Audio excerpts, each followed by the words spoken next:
get it started.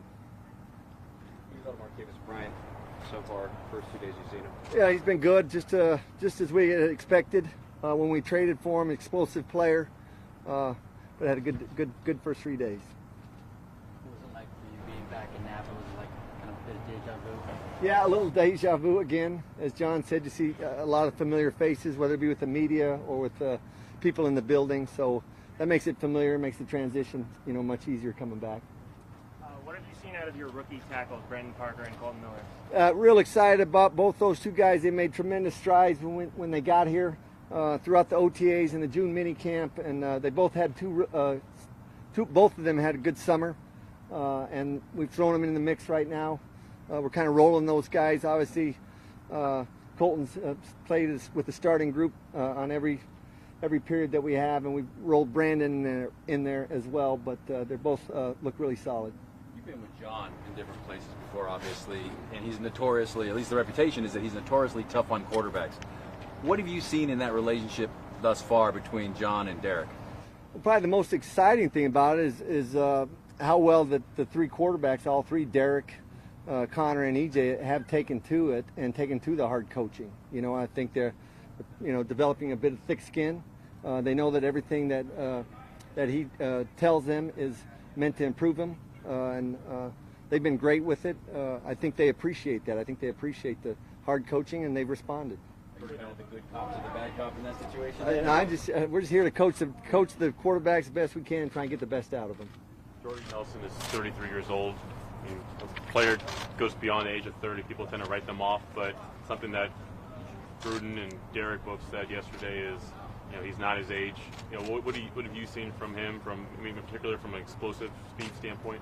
Yeah, I think as we've seen the first 3 days, if you've been out here, he's made some impressive catches, and he's shown exceptional speed after the catch. So, the trick to those players to me is how you manage them throughout the season, so that their legs don't get worried. So we've got a number of veterans that we'll keep an eye on throughout training camp and make sure that they get to the regular season fresh.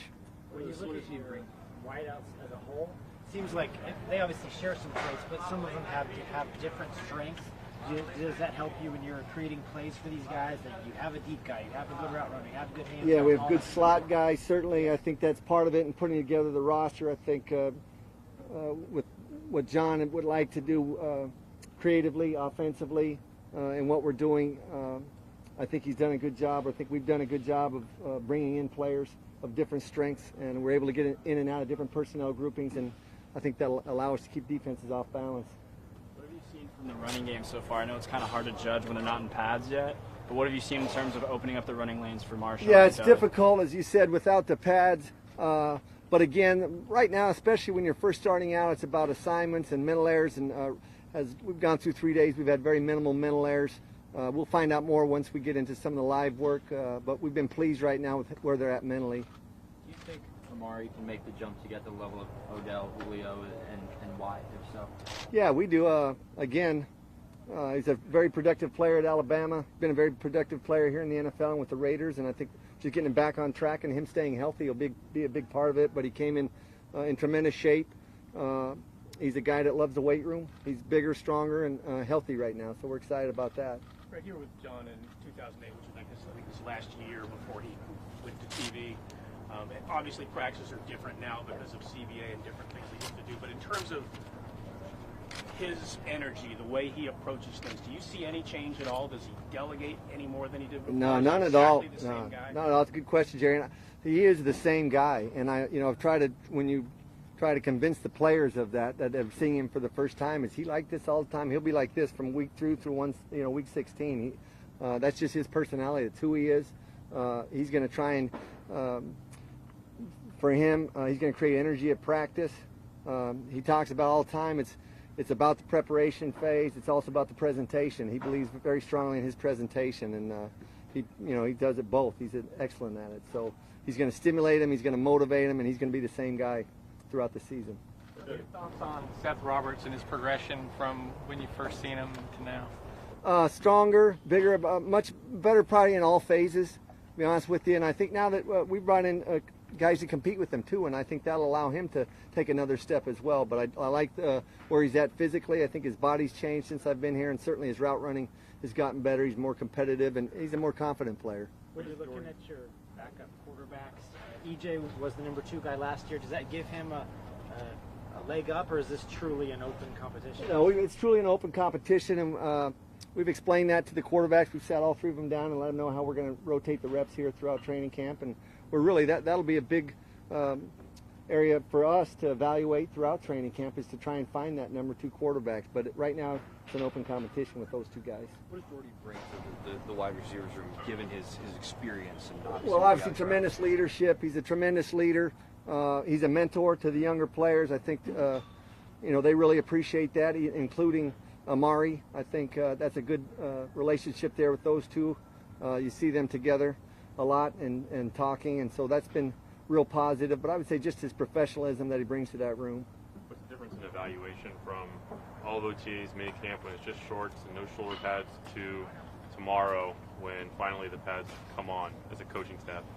Yeah, I think there are a lot of players, and Coach long enough to know that there's a lot of great players in shorts, and that you go to that next level where you put the pads on. Now you really find out a little bit about what they have in terms of their toughness, and you have to be tough to play at this level. It's a man's sport, and there are a lot of guys that maybe can come out and run routes and catch a ball, and running backs that can run through holes without pads. But once you get the pads on, you get a real feel for how tough that player is. You've been in the league for a while. How often does that happen where a guy you think is a player for you put on the pads, he really isn't, and likewise a guy who you're wondering, what does this guy bring? Then physicality comes out, and you say, okay, this is someone we can count on. Yeah, many examples. Really, over my 17 years, I've many examples where I could say that, and it's happened at all positions, whether it be offensive line or a skill position, seen it at all positions, at quarterback, in terms of courage in the pocket. You don't get a real feel for that until they have live bullets coming at them.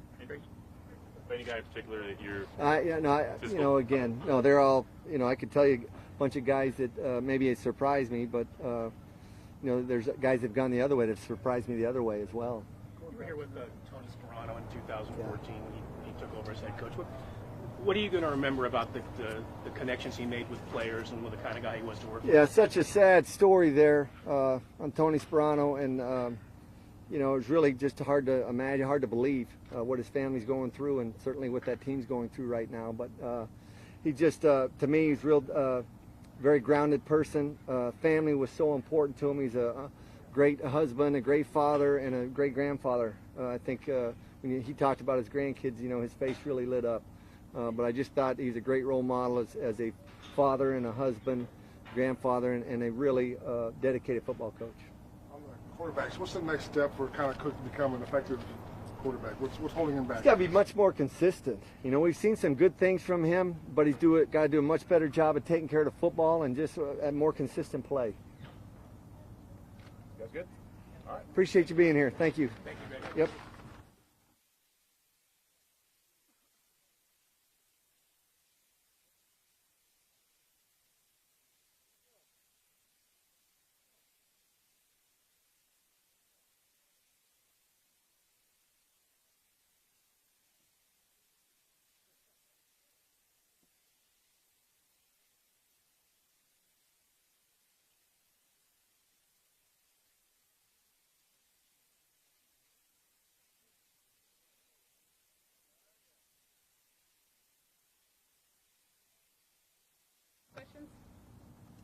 I hope y'all got a few questions. 2 new rookies coming in. Colton Miller's on the starting line. What have you seen for both of them? Colton looks real good right now. We still got a lot of work to do. It's our first time working together. So, just like knocking the rust off on double teams and stuff like that. Making sure we're going the right way, just like the little things rookies go through. But physically, his development, his understanding of our play calling, the game, like our scheme, he's way ahead of where I would have been at this point in training camp my rookie year. So he's looking good. Brandon as well. They're just smart guys. I wasn't that smart, so they look good. I think they have a really good chance. Miller tested 99th percentile at the combine in the last 3 years. What can you say about his athleticism? He's real athletic, man. Just like his pass set, lateral movement and stuff like that. He's such a big dude, it takes you by surprise. he's really athletic. I don't think that's ever going to be a case with him getting beat, him just like somebody running around him or anything like that. With a guy like that, it's going to be him working on his anchor, just being in the weight room and getting stronger and stuff like that. But as far as like the framework of being an elite left tackle, he has the tools there, and I think it's really just up to us to get him where he needs to be. With the obvious strength of the interior offensive line, do you think drafting these 2 tackles is going to solidify your line as one of the top units in the league? You're talking about our defensive line? Or your offensive line? Drafting Miller and Parker. Oh, as far as like solidifying your entire tackle line? spot around a great interior line. Honestly, I think it's just good competition in general. I think as many good offensive linemen that you can have in one room, the better, because we all learn from each other. So, I think that was a strong move by our team to kind of focus on continuing to build on the strength of our team. So I'm really happy with what we're doing right now. Fletcher, Tom Cable came here with kind of a reputation of being this zone blocking guy. He explained to us that maybe that's a little overblown. I can teach other techniques. Mm-hmm. I'm curious as to how much you guys are going to change with Tom as your line coach in terms of technique and the way that you block. I don't think too much is going to change. I think he's a guy that's a stickler for detail, so that might change as far as him wanting to have verbiage as far as like where you're putting a foot or like, an inside hand. He has like a lot of like verbiage and a lot of wordage and goes stuff over and over and over again, which is a good thing. So I think it's like a mental task that's going to be more difficult, but he also is a smart guy, and he's obviously going to try to like stick with the strengths that we have. We have some big, strong guys, and we're going to be running like zone and stuff like that, but it's not going to be lateral. He never wants to be lateral. It's going to be more downhill, It's going to be more lateral than downhill. It's not going to be running from sideline to sideline, and that's something that he's been talking to us about. It's not like one of those things where you hear that, like zone, we have these big guys, like they're going to be running side to side. They're not really good at that. He's still going to allow us to attack people based on how dudes are lined up. So he's kind of had this reputation of being kind of a place where the linemen really flocked to him every place he's been, and kind of when he was a head coach here, the linemen just loved him. Well, what have you noticed about him so far? Why does he have that? He just has that type of personality where he kind of understands it. You know what I mean? You would have thought he played offensive line. He's just like a tough guy, and he has like that type of demeanor, and he kind of appreciates a mean streak, and he appreciates like aggression, and he likes seeing that, and he likes getting after people. So when you have an offensive line coach that appreciates the pain that a lineman goes through, and he understands it, you just kind of respect it. It's a mutual respect, I would say. You guys go in pads tomorrow as a lineman. How important is that to kind of ratchet things up? I'm sure it's physically daunting, but how important is it for you guys to put the pads on and protect? I mean, honestly, I'm one of those people where it's like I don't understand how you can practice without pads. So, I mean, it's football. So, it's really important. It's like where you actually start getting that continuity on the offensive line, where you're starting to get those double teams right and the timing right, like I was talking about. That's when the real work actually begins for us up front, just working on pad level and working on timing of, your second step on double teams and just stuff like that, the nuances that go with being an offensive lineman. So, I mean, that's when the work's going to really start. What similarities or differences have you noticed between Marshawn and Doug, and how's that going to impact the offense going forward? Yeah, I think it gives us like a dynamic where we have a guy that's like downhill and powerful, and then we have a guy that's also powerful, but he's just like a quicker guy. He wants to like hit a hole, he's going to pick a hole right away, and not necessarily just try to run people over all the time. I think Doug Martin is a strong and a tough guy, but he's also athletic, and he has really good vision as a running back, so he's going to be able to change direction and hit holes and stuff like that. And then you're going to have Marshawn as a guy that's going to be able to like run in one direction, not necessarily have to cut back more than one time, not really going to try to juke anybody out of their shoes. He's going to try to get the yards right away. So I think it's good to have those two different dynamics at play. Pads obviously haven't been on yet, Kelechi, but how strange has it been this whole offseason to look across when the defense lines up and not see Khalil over there? Man, honestly, Khalil's a great player, and I understand that it's a situation where he's trying to take care of his family, and it's a business. We haven't really even spoken about it, to be honest with you. We've just been so focused on getting better, and I hope he comes back, but that's outside of our control. At this point, we're trying to be the best team that we could possibly be, and honestly, That name hasn't come up a lot, but I mean, we would love for him to come back. But we're so into what we're doing right now that that's just what we're focused on. We're trying to be the best team possible. We're trying to win the Super Bowl this year, so that's really what we're focused on right now. Who stepped up in Mac's absence? Huh? Who stepped up in Mac's absence for your defense at the DN division? Really, it's just been Bruce. Bruce has been playing really well. 99, he's been flashing, but we don't have pads on right now, so it's like, it's hard to really tell right now, bro, to be honest with you. It's like, huh? What about Carradine? He's strong. He's got a good bull rush. He's a strong guy. But, yeah, man, we don't have pads on. It's way too early to really know. You said a minute. Kibble was trying to strain your brain. I imagine with the break that he wanted you to come back prepared, the entire team. What would you say he expected from people in the first day of camp? Well, after that first practice and after this one that we just had, he's proud at where everybody's at mentally as far as throwing the entire playbook at us and us picking it up and us coming back in shape. So, you know, when he comments on something, he usually doesn't do that too much. You know, he wants to like kind of, you know, mess with you a little bit. So if he's saying something positive like that, I think that's something that was really important to him. And it's just gonna keep being a mental thing. He's concerned with the mental aspect of the game. He's a guy that he wants you to communicate really well on the line. He wants to be able to throw a whole bunch of code words at you and try to throw you off, mess with you so the game is easy. So I will say I've never had an entire offense installed in like one day and had like that many things thrown at you where it's like you don't even ease into it. But we did a really good job of handling it, especially the rookies. So I'm really happy with where we're at mentally as a football team. All right, thank you, Coach. Thanks, man.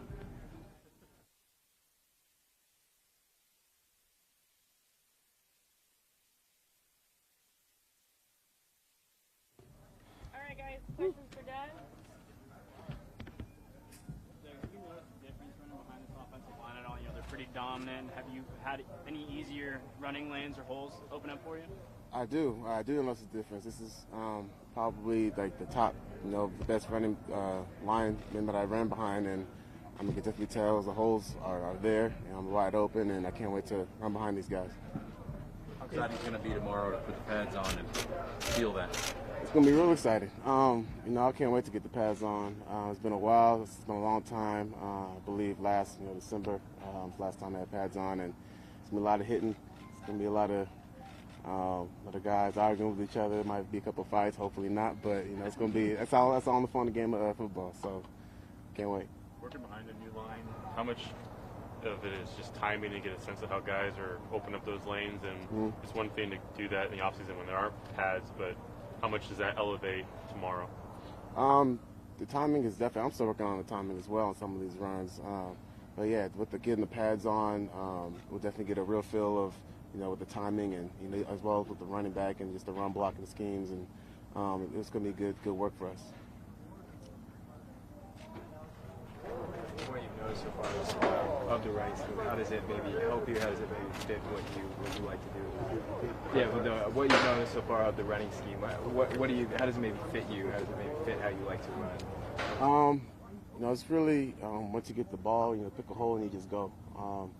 Like I said, it's a lot of timing thing, and you know, we got some gap schemes in there, and those are probably one of my favorite types of run plays where you just get the ball and just hit it. So yeah. Cable came here with sort of reputation of being this sort of big zone blocking guy in Seattle, although he explained to us, yeah, I do teach that, but I can teach other things too. When you look at this running game, do you see it as like a sort of a zone scheme team or a power and gap team or something a team that can do a little bit of everything? We can do a little bit of everything. Like you said, we got some talented guys up front, tight ends that can block. We got fullbacks, and you know, running backs are able to, you know, run anywhere as well as myself. So, you know, we're a team that we could do pretty much, you know, anything.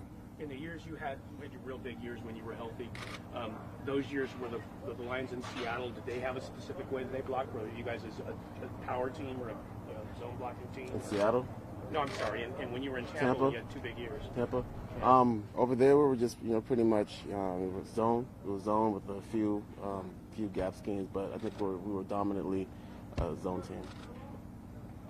But I got my big plays, from the gaps.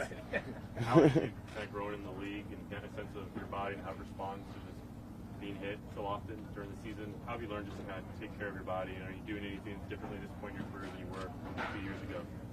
Just getting in the weight room. Getting in the weight room, training room, talking to the trainers. If I feel like something that's little, still talk to them because a little thing could become something big down the line.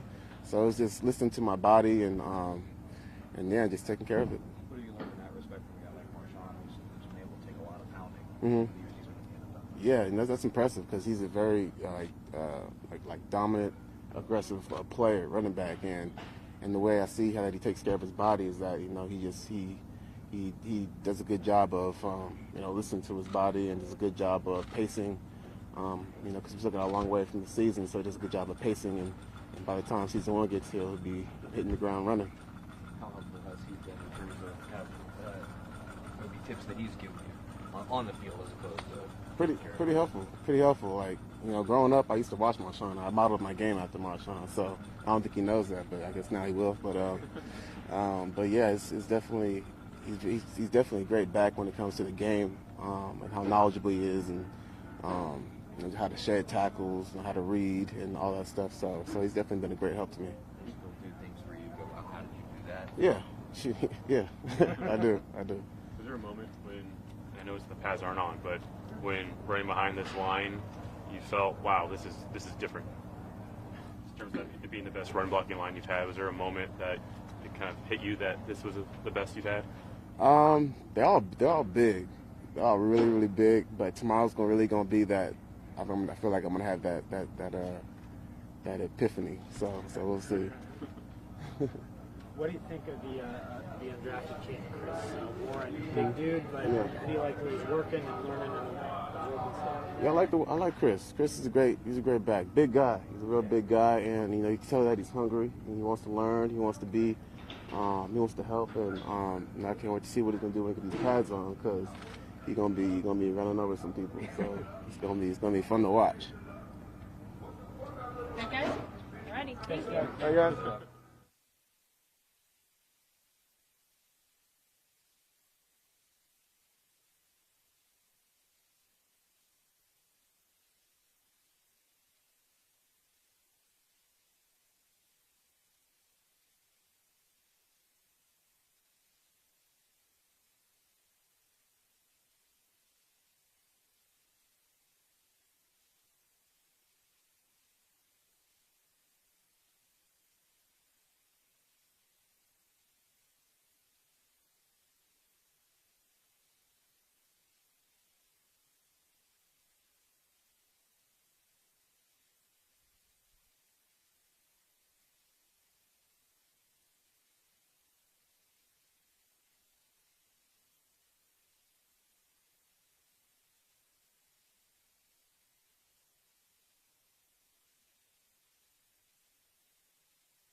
Hey y'all, how y'all doing? Wake up, I